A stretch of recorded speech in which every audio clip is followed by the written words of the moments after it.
আসসালামু আলাইকুম বন্ধুরা, কেমন আছেন আপনারা? আশা করছি ভালো আছেন। আলহামদুলিল্লাহ, আমরাও ভালো আছি। তো আজকে আবার একটি নতুন ভিডিও নিয়ে আপনাদের সামনে চলে আসলাম। তো রাতের জন্য বানাচ্ছি আলু ও ডিম দিয়ে একটি রেসিপি।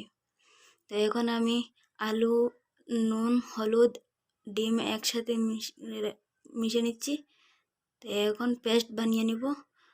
ধনিয়া গুঁড়ো, জিরে গুঁড়ো, হলদি গুঁড়ো, লঙ্কা গুঁড়ো একসাথে দিয়ে মিক্স করে নেব একটু জল দিয়ে। আপনারা স্কিপ না করে পুরো ভিডিওটা দেখতে থাকবেন আর আমাকে সাপোর্ট করবেন।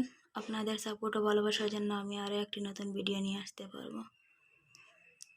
দেখতে পাচ্ছেন এখন মিক্স করা হয়ে গেছে।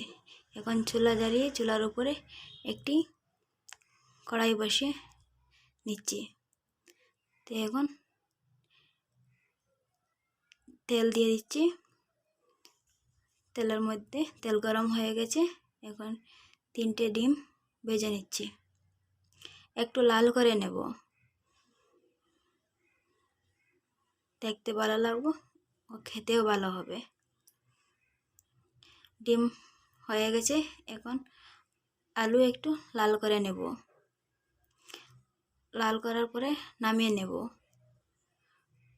দেখতে পাচ্ছেন নেড়ে ছেড়ে নিচ্ছি। আপনারা সেইভাবে নেড়ে ছেড়ে নেবেন, একদম সহজভাবে।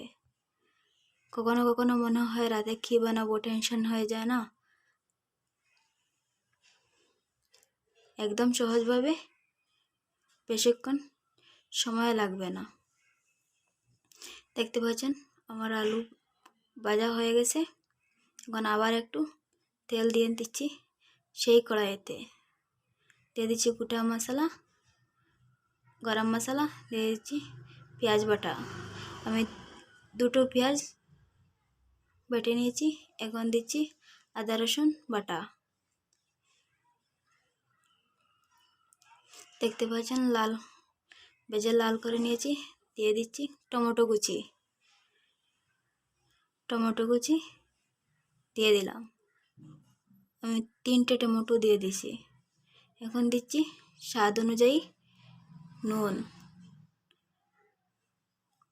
আপনারা আপনাদের স্বাদ মতো নুন দিবেন। এখন দেখতে পাচ্ছেন সেটা মিক্স করে নিচ্ছি। এখন দিয়ে দিচ্ছি ওই গুঁড়া মশলাটার পেস্ট, যেটা আগে করে রেখেছিলাম সেটা। একটু জল দিয়ে দিলাম। এখন দেখতে পাচ্ছেন আমি আলু অ্যাড করে নিয়েছি। এখন ভালোভাবে মিশিয়ে নেব, একটু কষা কষা করে নেব। দেখতে পাচ্ছেন কষে নিয়েছি। এখন দিয়ে দিচ্ছি জল, মাপ মতো জল দিয়ে দেবেন। এখন কাঁচা লঙ্কা অ্যাড করে নিয়েছি। আমি 3টে কাঁচা লঙ্কা দিয়েছি। আপনারা যেভাবে ঝাল খাবেন সেই অনুযায়ী দেবেন। দেখতে পাচ্ছেন নেড়েচেড়ে নিচ্ছি।